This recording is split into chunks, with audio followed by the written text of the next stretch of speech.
कि अभी एचपीएससी ने असिस्टेंट प्रोफेसर के इम्तिहान लिए, जिसमें हिंदी और हिस्ट्री सब्जेक्ट्स को लेकर हिंदी के इम्तिहान में बहुत से ऐसे परीक्षा केंद्र थे जहां सील टूटी हुई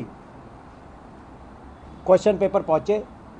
वो बात मैंने उठाई और जब वो बात उठाई उसके बाद उस दबाव में आकर सरकार ने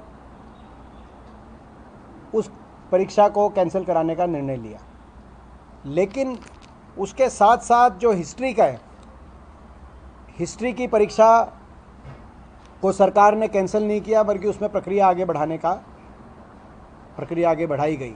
लेकिन जो तथ्य सामने आए हैं उन तथ्यों के आधार पर हमारी मांग है कि ये परीक्षा भी निरस्त की जाए, और केवल निरस्त ही नहीं की जाए, एचपीएससी के चेयरमैन को तुरंत या तो स्वयं इस्तीफा देना चाहिए, उनको बर्खास्त किया जाना चाहिए और पूरे एचपीएससी पर कानूनी कार्रवाई होनी चाहिए। जो धाराएं लागू हों उन पे कई तरह के तथ्य सामने आए हैं। पहले मैं इस परीक्षा से जुड़े हुए कुछ तथ्य बताऊं, क्योंकि बहुत सा एक बड़ा प्रतिनिधिमंडल आज मिला हमसे जिन्होंने सारी बातें रखी। सबसे पहले तो 24 प्रश्न assistant professor college cadre history में 24 प्रश्न हूबहू उसी सीरियल नंबर में छत्तीसगढ़ में जो इम्तिहान हुए थे उनके यूं के यूं कॉपी करके 24 प्रश्न इसमें शामिल कराए गए। 100 में से 24 प्रश्न तो ये हो गए। उसके साथ कुछ प्रश्न उत्तराखंड के, अगली जो सीरीज़ थी वो उत्तराखंड के जो असिस्टेंट प्रोफेसर के इम्तिहान में जो क्वेश्चन किए गए थे हूबहू वो क्वेश्चन आ गए। और ये भी संदेह है कि कई ऐसे कोचिंग सेंटर थे जिन्होंने विशेष तौर पे इन क्वेश्चन पेपर्स का अपनी कोचिंग के समय जिक्र किया था। तो ये एक बहुत बड़ा माफिया जो एचपीएससी के से जुड़े हुए लोग और कई कोचिंग सेंटर भी कईयों की भूमिका इसमें संदेह के घेरे में आ रही है। तो ये हमारे प्रदेश के नौजवान को इस बात की शंकाएं हैं, और इन शंकाओं को लेकर इसके साथ साथ इस इम्तिहान में भी बहुत से एग्जामिनेशन सेंटर्स में जो क्वेश्चन पेपर आए उनकी सील टूटी हुई थी, इसमें भी टूटी हुई थी, जैसे हिंदी में टूटी हुई थी इसमें भी टूटी हुई। तो ये प्रश्न थे। इन प्रश्नों को लेकर जब लोग एचपीएससी चेयरमैन के पास पहुंचे तो आप अंदाज़ा लगा सकते हैं एचपीएससी चेयरमैन के अहंकार का, कि उन्होंने कहा कि हरियाणा के बच्चे तो सनकी होते हैं, उनका दिमाग खराब होता है। जो एचपीएससी चेयरमैन हरियाणा के इतिहास में पहला ऐसी एचपीएससी चेयरमैन है जो हरियाणा के बाहर से लगाया गया है, और किसी देश में, दूसरे प्रदेश में ऐसा नहीं है। और इनके कार्यकाल में और भाजपा की मौजूदा सरकार के 11 साल के कार्यकाल में 75-80% एचपीएससी के माध्यम से लगने वाले क्लास 1 क्लास 2 के बच्चे बाहर के प्रदेशों के लगे हैं। कहाँ से क्या ये माफिया चल रहा, आप अंदाज़ा लगाएं। वो अब कह रहे हैं कि हरियाणा के बच्चों के दिमाग खराब होते हैं, सनकी होते हैं हरियाणा के बच्चे। ऐसे चेयरमैन की जिम्मेदारी है कि हरियाणा के बच्चों को यहाँ पर हरियाणा में एक ऐसा वातावरण दे कि उनको निष्पक्षता से अलग अलग नौकरियों में लगने का अवसर मिल पाए। तो ऐसा एचपीएससी के चेयरमैन को अपनी पद पे बने रहने का कतई कोई अधिकार नहीं। ये पहला इंसिडेंट नहीं है, आपने देखा लगातार पिछले कितने वर्षों से कितने पेपर लीक हुए, और पेपर लीक ही नहीं, एचपीएससी के दफ्तर में आपको याद होगा करोड़ों रुपए की बरामदगी हुई, रेट लिस्ट पकड़ी गई कि कौन से आप पद कितने राशि में बिकाऊ है। और अब ये मामला जो सामने आया है, इस सब के बावजूद सरकार जो कि तू अपने अहंकार में हरियाणा के नौजवान बच्चों के भविष्य को चौपट करने में लगी हुई है। ये बर्दाश्त हम नहीं करेंगे। आज हमने मांग उठाई है दोबारा से कि पेपर निरस्त किया जाए, एचपीएससी चेयरमैन को बर्खास्त किया जाए या वो खुद इस्तीफ़ा दें, एचपीएससी पे कानूनी कार्रवाई हो। अगर सरकार नहीं करती, जो ये हमने मांगे उठाई हैं, इन पे कोई कदम नहीं उठाती, तो आगे की हमारी क्या रणनीति होगी, क्या लड़ाई लड़नी पड़ेगी, हम वो लड़ाई लड़ने का काम करेंगे। 11 साल की सरकार की कार्यशैली का आज ही एक ताज़ा उदाहरण हम आपको दे दें। जो डीजीसीए है, डायरेक्टर जनरल सिविल एविएशन, उन्होंने हिसार एयरपोर्ट पे, कल आपने देखा होगा कि कल हिसार एयरपोर्ट का 8वीं बार उद्घाटन किया गया, 8वीं बार। और आज डीजीसीए ने कहा कि भैया बहुत हो गया। भारत सरकार ने ये कहा, यानी कि हरियाणा सरकार को, कि देश में ऐसा कहीं नहीं होता जैसा आप यहाँ पे कर रहे हैं, बार बार जाके उसी एयरपोर्ट का उद्घाटन कर रहे हैं 8वीं बार। और अगर आप ये बाज नहीं आए तो यहाँ के एयरपोर्ट का लाइसेंस कैंसिल कर देंगे। ये भारत सरकार को कहना पड़ा। कल नायब सिंह सैनी जी जाके उद्घाटन कर रहे थे। और मैं ये बता दूं आपको, सब ये भी जानते हैं कि ये एयरपोर्ट भी, जैसे हरियाणा में बाकी विकास के प्रोजेक्ट हैं, ये एयरपोर्ट भी 2013 में पूर्ववर्ती कांग्रेस पार्टी की हुड्डा सरकार के प्रस्ताव देने के बाद 2013 में यूपीए सरकार की कैबिनेट द्वारा इस एयरपोर्ट की मंजूरी मिली। और मंजूरी के लिए अनेक बैठकें की गई। उस समय के पूर्ववर्ती मुख्यमंत्री चौधरी भूपेंद्र सिंह हुड्डा जी और तब उस समय के जो नागरिक उड्डयन मंत्री थे अजीत सिंह जी, उनके बीच में 4 या 5 बैठक हुई, जिसकी पूरी जानकारी जयप्रकाश जी ने भी एक अपने, वो भी इस बारे में सारी बताएंगे, उन्होंने अपने एक प्रेस कॉन्फ्रेंस में सारी वो बैठकें भी दिखाई थी, तब जाके एयरपोर्ट मंजूर हुआ था। भाजपा वालों का तो ये योगदान है, ये बनना था 3 साल में, बना 12 साल में। और 12 साल में बनने के बाद इन्होंने 8 बार उद्घाटन कर दिया पिछले कुछ महीनों में। 11 साल की अपनी 11 साल पूरे होने पर, और कोई हरियाणा में क्योंकि प्रोजेक्ट है नहीं इनके समय का जो इन्होंने मंजूर करा के पूरा कराया हो, उसका दोबारा से कर दिया और भारत सरकार उस पर नाराज हो गई। ये स्थिति, मैं कहता हूं इनका डीजीसीए ने ठीक चिट्ठी लिखी है। इनका जो उद्घाटन, हमारी भी मांग है आज हिसार एयरपोर्ट का 8 बार के बाद अब और उद्घाटन ना किया जाए, मगर हिसार एयरपोर्ट का विस्तार किया जाए, जो हमने मंजूर कराया था 2013 में।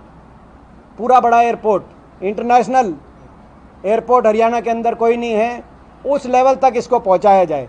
आदरणीय जयप्रकाश जी इस पर और ज़्यादा साझा करेंगे।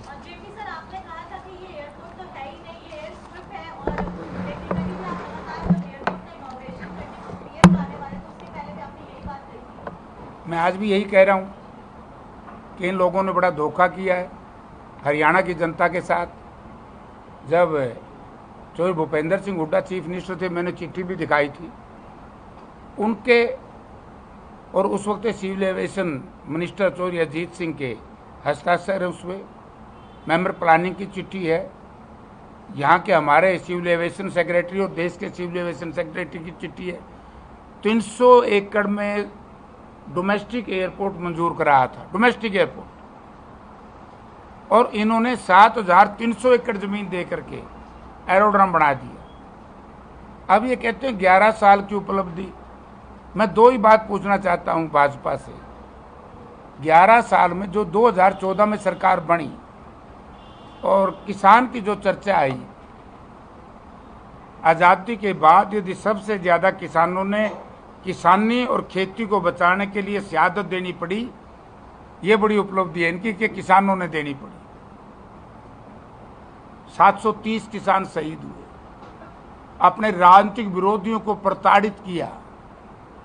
जो 2 करोड़ बच्चों को रोजगार देने की बात कर रहे थे, अब हमारे एमपी साहब दीपेंद्र सिंह जी जो बात उठा रहे थे, या पार्लियामेंट में भी उठाते बहुत बार रोजगार को मामले को लेकर, तो उन्होंने ठीक कहा 2 करोड़ प्रति वर्ष देनी थी। वो क्या इसमें 11 साल में शामिल नहीं? काला धन विदेशों से लेना था, वो इसमें शामिल नहीं। तो बहुत सी ऐसी चीजें थी। मैं तो ये कह सकता हूं कि 5 से लेकर के 14 तक यूपी के काम और इनके काम की तुलना कर लो। हरियाणा में हुड्डा सरकार के और मनोहर और ये अब बाड़ा का तो नाम ही नहीं लेते बेचारे का, एक और जुल्म है। 5-6 दिन से मोदी सरकार कहती है हरियाणा में भी, सैनी सरकार नहीं कहते, क्योंकि घोटालों से भरी हुई हरियाणा सरकार है। और एमपी साहब तो भाई बोल के सहज सहज। और मैं कहना चाहता हूँ, मैंने बच्चों पे बड़ा तरस है, छोटी छोटी बच्चियाँ खड़ी, इनका भविष्य अंधकार में कर दिया।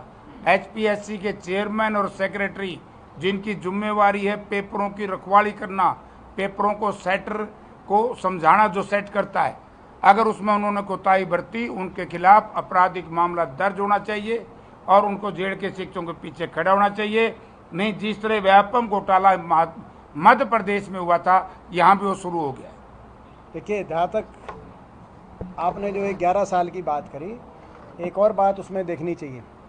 बाकी तो क्या कहते हैं, उनका तो टाइम पास है, वो आप देखते ही हो क्या कहते हो तो हर रोज़। लेकिन इन 11 साल में केंद्र सरकार से हरियाणा को क्या मिला?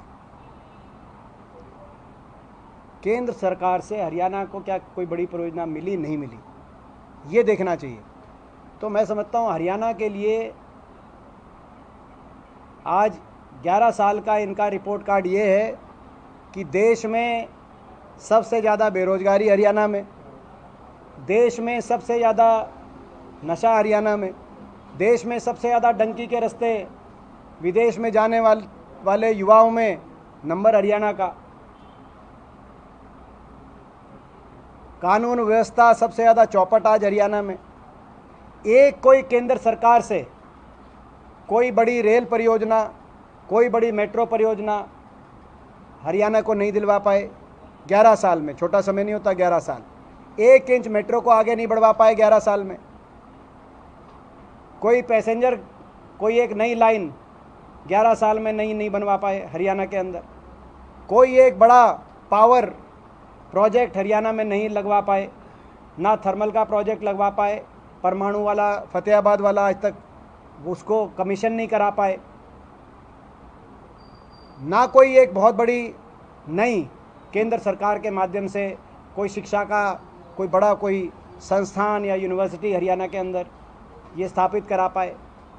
तो 11 साल, बल्कि हरियाणा में जो प्रोजेक्ट हमारे समय मंजूर हुए थे, इन 11 साल में वो प्रोजेक्ट एक एक करके हरियाणा से बाहर चले गए। एयरपोर्ट जब ये मंजूर हुए थे हिसार, करनाल और महम के अंदर, महम जो जहाँ पे 3 जिलों के सेंटर में इंटरनेशनल कार्गो एयरपोर्ट महम में, करनाल के एयरपोर्ट का अभी तक जिक्र नहीं, हिसार में एयरपोर्ट पूरा कराया नहीं, और महम का इंटरनेशनल जो एयरपोर्ट है वो जेवर में। रेल कोच फैक्ट्री गोहाना के अंदर मंजूर हुई थी, जींद और गोहाना के बीच में, वो रेल कोच फैक्ट्री चली गई बनारस में। National cancer institute Badsa AIIMS में जहाँ बना, वहाँ 11 नेशनल इंस्टीट्यूट बनने थे, जिसमें से मात्र नेशनल कैंसर इंस्टीट्यूट बना, ना नेशनल हार्ट इंस्टीट्यूट बना, ना नेशनल जीरियाट्रिक्स इंस्टीट्यूट बना, जो सारे हमारे समय में यूपीए की कैबिनेट ने मंजूर किए थे। तो एक एक करके जो परियोजनाएं मंजूर हमारे समय हुई थी वो हरियाणा से बाहर जाती रही, और हरियाणा के भारतीय जनता पार्टी के नेताओं, मुख्यमंत्री, कैबिनेट के मंत्री, इनके केंद्र में इनके सांसद, मंत्री, किसी ने चू तक भी नहीं करी और नहीं कोई परियोजना आई नहीं। और केंद्र सरकार की तरफ से इतना सौतेला व्यवहार हरियाणा के साथ इन 11 साल में हुआ जिसकी कोई सीमा नहीं। खेल बजट, देश में सबसे कम खेल बजट अगर कहीं मिला तो हरियाणा में। जितना हमसे लिया जाता है जीएसटी में, उसके अनुपात में देश में सबसे कम केंद्रीय बजट में अगर हिस्सेदारी मिल रही है आज किसी एक प्रदेश को, वो हरियाणा प्रदेश को मिल रही है। तो केंद्र की तरफ से तो इतना सौतेला व्यवहार। अब आपने देखा पीछे पानी की जब बात आई तो जो भाखड़ा का पानी हमेशा सदा मिलता आया, भाखड़ा के पानी पे तो कभी विवाद ही नहीं हुआ, वो भाखड़ा का पानी भी पंजाब ने बाधित कर दिया और केंद्र सरकार मूक दर्शक बनी बैठी रही, हमें अपने हक का पानी नहीं दिलवा पाई। तो हरियाणा के केवल नौजवानों से उसकी रोजगार का हक जो HPSC में मारा जा रहा है, ज़्यादातर नौजवान बाहर के लग रहे हैं। इन 11 साल में मुख्यमंत्री जवाब दें, HPSC के माध्यम से लगने वाले क्लास 1 क्लास 2 में 75-80% हरियाणा के बाहर के नौजवान क्यों हैं? हरियाणा का नौजवान कहाँ जाएगा? कोई दूसरी प्रदेश लगा रहा है हरियाणा के नौजवान? तो वहाँ हरियाणा के नौजवान का हक मारा गया, केवल वहीं तक ही नहीं, हरियाणा प्रदेश का हक पे चौतरफा वार करने वाली ये डबल इंजन सरकार है। इंजन 2 हैं, लेकिन हरियाणा वासियों के हक पे चारों तरफ से हक को छीनने वाली ये सरकार साबित हुई है। तो ये इनका रिपोर्ट कार्ड है। आपका धन्यवाद, आपने हमारी बात सुनी। हमारे जो मेन विषय था उसको अच्छे से उठाना, HPSC वाले को, जो हमने आपसे आग्रह किया। और दूसरा हमारा मेन विषय जो हिसार एयरपोर्ट का 8वीं बार DGCA ने तो कह दिया और DGCA ने लाइसेंस कैंसिल करने की धमकी भी दी। मगर मैं DGCA वालों को कहना चाहता हूँ, ये लाइसेंस कैंसिल करने की धमकी से मानने वाले नहीं है। क्योंकि ये मानने वाले इसलिए नहीं है क्योंकि इन्होंने लाइसेंस दिलाया ही नहीं। लाइसेंस यूपीए सरकार के समय, हुड्डा सरकार के समय मिला था। तो लाइसेंस कैंसिल करने की धमकी नहीं, इनके वहाँ बड़े बड़े पोस्टर लगने चाहिए कि बीजेपी द्वारा और उद्घाटन करना इस पे प्रतिबंध है हिसार एयरपोर्ट के पास पर, तब जाके ये मानेंगे शायद।